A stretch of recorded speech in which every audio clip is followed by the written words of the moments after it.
I drove through a town that wasn't on my GPS. Now I can't leave. Series I've been working this same job for 6 years and haven't missed a single day. Not one. When my boss told me to take 2 weeks off before I burned out completely, I didn't argue. I'd already been a dickyo all my coworkers the last month. I packed my bag that night, threw it in the back seat, and left before sunrise. I hadn't taken a real vacation since college. The plan was simple: drive a few states over, visit my parents, clear my head, and remind myself that life existed outside fluorescent lights and inbox notifications. The first few hours were exactly what I'd hoped for. The sky was a washed-out gray that softened everything. The world smelled like wet grass. I drank gas station coffee that tasted like cardboard and listened to static-flecked classic rock until I didn't think about work at all. By late afternoon, the highways had narrowed into 2-lane backroads that weaved through farmland and patches of pine. My GPS lost service sometime after noon, but it didn't bother me. I had directions printed out, a full tank, and no schedule. Then I passed the green sign. It was weathered, half swallowed by kudzu, and I almost missed it. The white paint was peeling, but I could still make out the letters that read out the county name. After that, the road curved through the trees for what felt like forever. The canopy grew so thick that sunlight came through in slanted strips, each one pulsing as the car moved beneath it. I rolled the windows down to clear the smell of the engine and felt the air shift, warm, heavy, still. When the woods finally opened up, I saw it. A small town sat in the valley ahead, quiet and neat as a painting. The houses were all white with green shutters, the lawns perfectly trimmed. A church steeple rose above everything, and a narrow main street led straight to a diner with a silver roof that caught the last of the daylight. At the edge of town stood a sign. The paint was fresh, the wood new. It didn't list a name or population. It only said, "Welcome home." I slowed the car, smiling at how odd it was to find a place this quaint without a single GPS marker. Maybe it was one of those old forgotten stops that used to sit along the main roads before interstates were built. A few people were out, an old man sweeping a porch, a woman watering flowers. They all turned to look as I passed, and though I couldn't see their faces clearly, I could tell they were smiling. The diner was the only place that looked open. A faded neon sign buzzed weakly in the window. I hadn't eaten since breakfast, so I parked out front and went in. A bell jingled above the door, and the smell of coffee and frying oil hit me. The place looked spotless: linoleum floors, booths with red leather cushions, framed photographs of old cars and parades. A woman behind the counter smiled before I could say a word. "Afternoon, sugar. Sit wherever you like." Her name tag said EDNA. She looked to be in her 50s, hair curled and pinned, makeup perfect in that old-fashioned way that made her seem almost ageless. I ordered a cheeseburger, fries, and a black coffee. She didn't write anything down, just said, "Comin' right up, sweetheart," and vanished through the kitchen doors. I sat by the window and watched the town through the glass. The street was nearly empty, but I could feel eyes on me, people glancing from doorways or windows, quickly looking away. It wasn't threatening, exactly. More like curiosity. When Edna came back, she set the plate in front of me. "You're not from around here, are you?" "Just passing through," I said, taking a bite. The burger was perfect, juicy, crisp on the edges, cooked exactly how I liked it. "This is great, by the way." She smiled, almost shyly. "We aim to please." "Is there a road that leads back to the interstate?" I asked. My GPS kind of died on me. "Sure thing. Just take the road you came in on, sweetheart. It'll take you anywhere you need to go." Her tone was casual, but something about the phrasing made my stomach tighten. I thanked her, paid, and left a few extra bills on the counter. The sun was low, orange light stretching the shadows across the road as I headed out the same way I'd come. The air cooled, the woods thickened again, and for a while, I drove without seeing a single car or sign. Then I came around a bend and saw the same welcome home sign again. At first, I thought I'd made a wrong turn. But I hadn't taken any turns. I'd gone straight the entire time. The diner was there. The church. The houses. Everything. I checked the clock.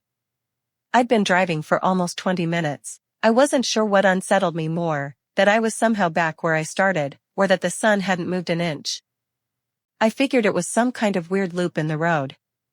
I'd gotten lost in rural backroads before, twisting routes that looked identical and led you right back where you began.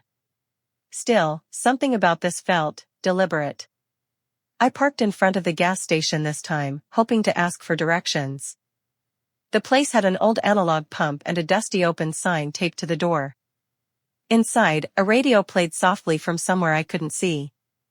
A man behind the counter looked up as I entered. He was tall, with thinning gray hair slicked straight back and the kind of leathery tan that comes from years outdoors.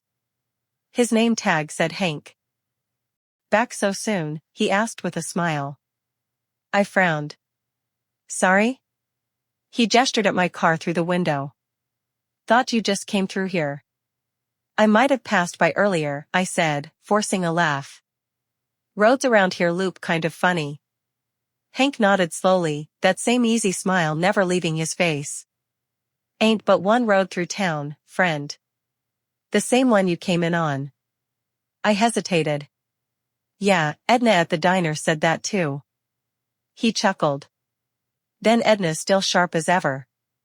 I bought a bottle of water just for an excuse to stand there. The air inside the station felt heavy, like humidity that wouldn't lift. When I stepped back outside, the street looked emptier than before. I hadn't noticed it earlier, but none of the houses had cars in their driveways. Not one.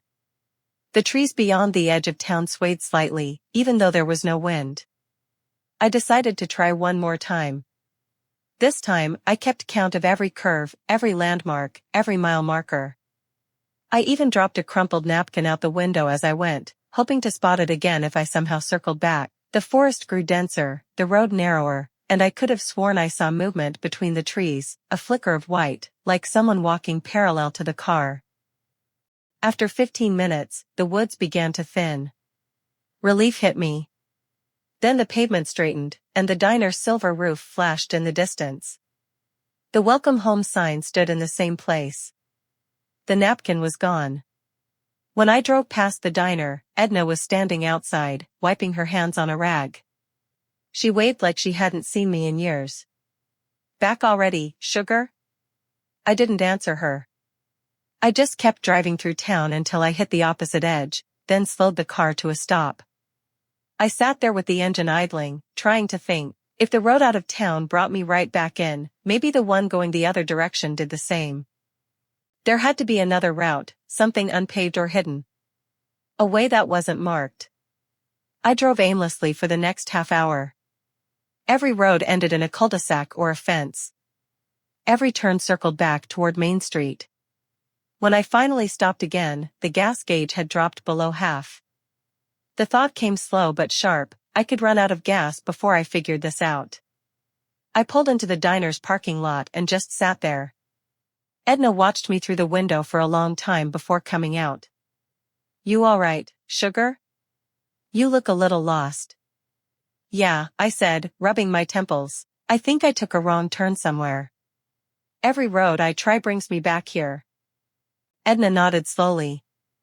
"Well, these roads'll do that if you don't pay close attention. Some of them go where you don't mean to." That didn't make any sense. "Is there a map I can borrow? Or maybe someone who can point me toward the interstate?" "Sure," she said. "You talk to the sheriff. His office is just across from the church." She smiled again, too kindly, too calm, and went back inside before I could ask anything else. The sheriff's office was a single-story brick building with a flagpole out front. The flag hung limp in the still air. Inside, the walls were covered in old black and white photos, county fairs, hunting groups, smiling faces from decades ago. A man came out from the back room wearing a tan uniform and a badge that looked more ornamental than functional. He was big, built like a farmhand, with a heavy mustache and a gentle drawl. "Afternoon," he said. "Heard you were looking for me." I explained what was happening, how I'd tried leaving, how I kept coming back, how I didn't understand what I was doing wrong. He listened quietly, nodding every so often. When I finished, he smiled like I was a child who'd asked where the sun went at night. "Don't worry yourself," he said. "These roads play tricks sometimes. Folks get turned around. You just follow the main one till it splits by the old barn a few miles up, take the left fork, and you'll be back on the highway before you know it." "Barn?" I asked. "I haven't seen any barn." He chuckled. "You will now. Sometimes it don't show till you know to look for it." Something about that phrasing sent a ripple down my spine. Still, I thanked him and left. When I got back into the car, I saw him standing in the doorway, still smiling, still watching. I drove until dusk.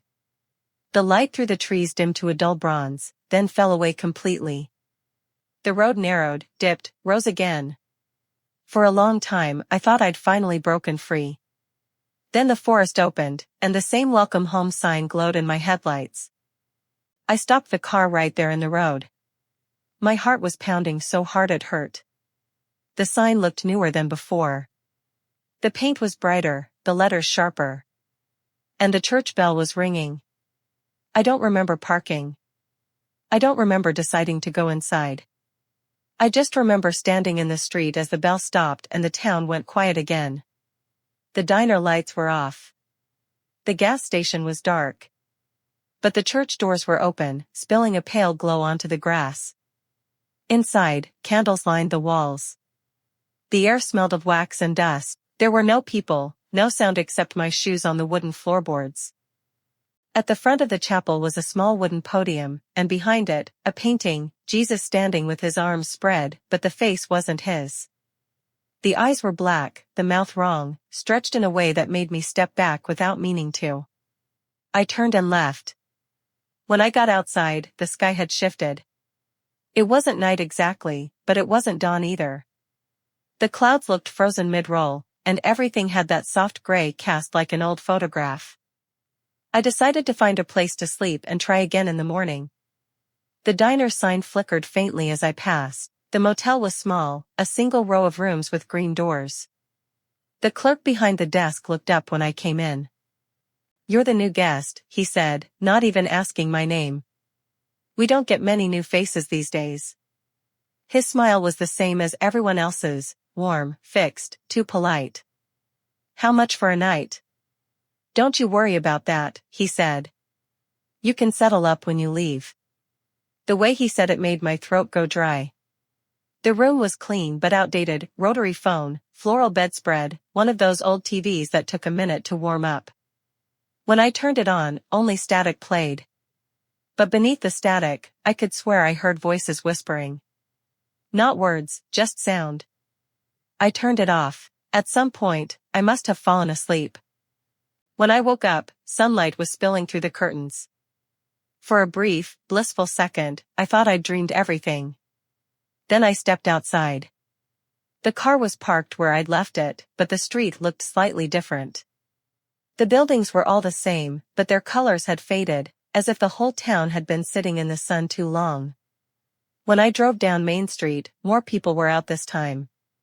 A man mowing a lawn. 2 kids riding bikes. They all waved cheerfully as I passed. I waved back, then froze. The kids, they were the same ones I'd seen in the photo at the sheriff's office, the same clothes. The same smiles. And when they rode by again, from the opposite direction this time, I realized the dirt on their jeans hadn't changed either. They were looping too. I stopped in front of the diner, though I didn't plan to. My hands just did it. Edna was there again, wiping down a table by the window. She looked up, smiled, and mouthed something I couldn't hear. I went inside. "Morning, sugar," she said brightly. "Coffee?" My voice came out rough. "Do you remember me?" She blinked. "Of course. You were in just yesterday." "No," I said. "I mean before that. The first time. Do you remember me asking about leaving?" Her expression didn't change, but something in her eyes flickered, just for a second. Why would you want to leave? She asked softly. The words didn't sound like hers. The accent was wrong, the tone off. I didn't answer. I stood up and left the coffee untouched. When I got into the car, I turned the radio on without thinking. Static filled the speakers again, but this time, beneath it, there was something else. My name. I turned the volume down.